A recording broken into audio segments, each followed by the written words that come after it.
Ninakusalimu katika jina la Bwana wetu Yesu Kristo. Ni neno la Mungu kutoka Isaya sura ya 45 mstari wa 22. Biblia inasema, niangalieni mimi mkaokolewe, enyi ncha zote za dunia. Maana mimi ni Mungu, hapana mwingine. Kwa nafsi yangu nimeapa. Neno hili limetoka kinywani mwangu katika haki, wala halitarudi, ya kwamba mbele zangu kila goti litapigwa na kila ulimi utaapa. Ndugu msikilizaji wangu na mtazamaji wa video hii fupi, mbele yetu kuna kazi kubwa ya kuhubiri Injili vijijini na mijini. Lengo kubwa ni kuwaleta watu kwa Yesu Kristo kutoka kwenye mafungamanisho ya kimizimu, kutoka kwenye mafungamanisho ya giza na uovu, ili waweze kupata nuru ya Injili. Mpango mkakati nilionao ni kupata gari kubwa la Injili litakalofanya niweze kufika kwenye vijiji na kwenye miji, kwenye wilaya na kwenye vitongoji, kupeleka habari njema za ufalme wa Mungu. Nimefanya ziara kwenye wilaya kadha wa kadha. Ukiangalia mazingira ya wilaya zile na barabara za kuingia vijijini, tunahitaji gari la wastani, si gari kubwa.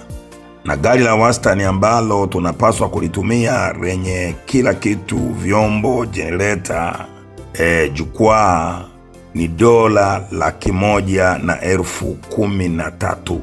Tunaweza kupata gari la kuingia kijiji chochote. Kunaomba, kwa sababu lengo ni kwenda vijijini, tuelekeze nguvu kwanza kwenye hili gari la kwenda vijijini. Tupeleke Injili kwa watu walioko kule. Wako watu wanahitaji kusikia na wana kiu. Ni nani nitakayemtuma? Isaya anaambiwa, ni nani atakaye kwenda kwa ajili yetu? Ni nani nitakayemtuma aende kwa watu wangu?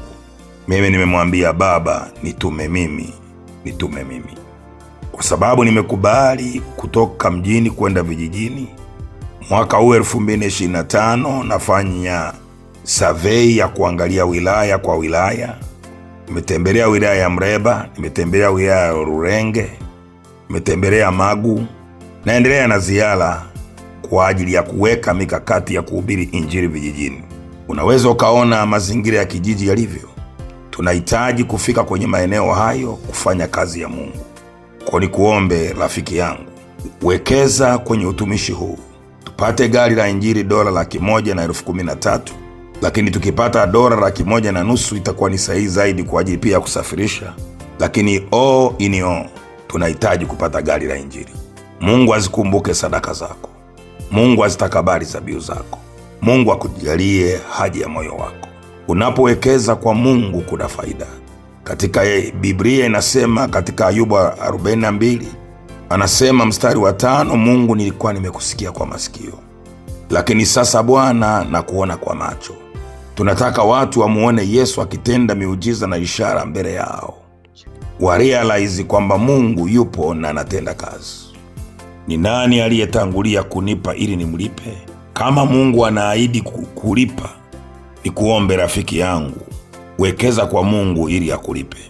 Biblia inasema, wapandao kwa machozi watavuna kwa kelele za shangwe. 0754 367826, hiyo ni M-Pesa. 0718 267171, hiyo ni Tigo Pesa.